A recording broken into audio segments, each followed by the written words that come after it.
سێکەن هەڵاوسان لای خۆیانە بێ ڕێکا. نرخی گۆشت لە هەرێمی کوردستان هێندە گران بووە.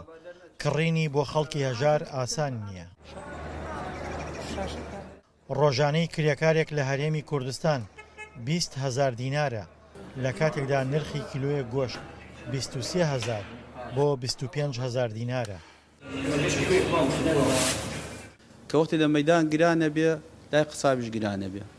ساتە حالیان گۆشت ئەتوانم بڵێم 22,000 نەبێ دەرناچێت لە گەرمیانە، لە سلێمانی ئەڵێم 25 و 23 و 22 و ئاوایە.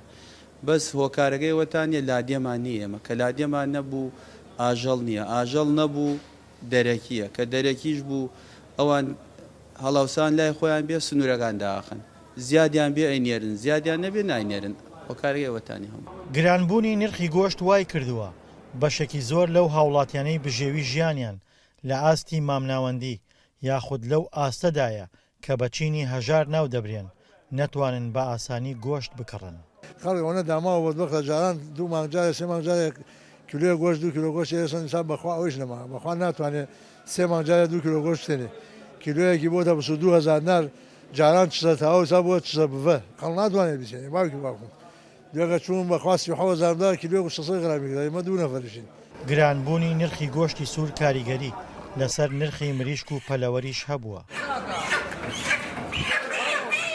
خەڵکێکی زۆر ڕووی لە کڕینی گۆشتی پەلەوەر کردووە و نرخی گۆشتی پەلەوەریش گران بووە.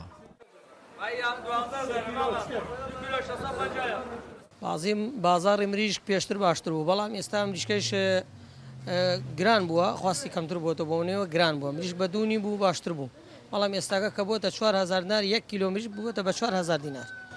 هۆکاری بەرزبوونەوەی نرخی گۆشتی سوور بۆ داخستنی سنوورەکان بەڕووی هاوردەکردنی ئاژەڵدا دەگێڕدرێتەوە، بەرووبوومی ناوخۆیش پێداویستەکانی بازار پڕ ناکاتەوە. وڵی هۆکاری گرانبوونی حیوان ئیمڕۆ حیوان لە دەرەوە نایێت، لە دەرش و هەر گرانە، لەیرەیش گران بووە پێداویستی ناوخۆ پڕ ناکاتەوە. خەڵک پار و پێڵارەوە بۆنەی ئەو مشکە ساڵیەوە هەمووی حیوانی فرۆشت، ئاوایەکان حیوانێکی وای تیان نەماوە.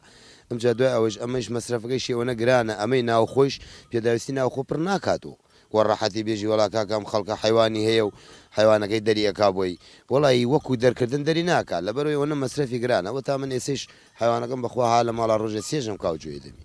بەرزبوونەوەی نرخی گۆشت و پەلەوەر لە کاتێکدایە مانگی ڕەمەزان نزیکە و چاوەڕوانی بەرزبوونەوەی زیاتریش دەکرێت گەر حکوومەت پلان بۆ کۆنتڕۆڵکردنی بازار دانەنێت. دڵشادە نوارە، دەنگی ئەمریکا، گەرمیان.